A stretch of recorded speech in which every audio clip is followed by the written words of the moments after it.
Ito na po ang official 5 p.m. PCSO Lotto result ngayong October 12, 2023. Shoutout sa mga kasama ko sa chat, kila Janet, Elvira, Lourdes.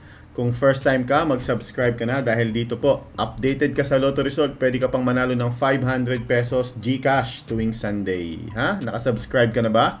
Subscribe ka na. Okay, para sa 3D, ang lumabas na number ngayong hapon ay 027.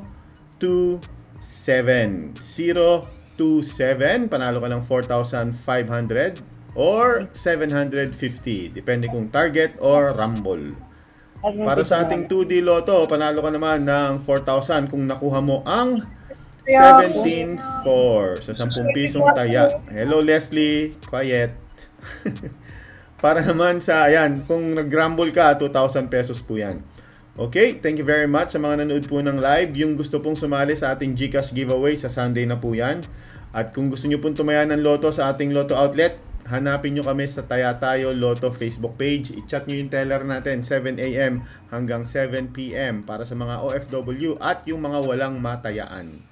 Okay, thank you very much. Again, yung mga hindi po nakapanood ng live draw, okay lang yan. Uulitin po natin para sa inyo kung gusto nyo talagang makita kung paano binola, ha?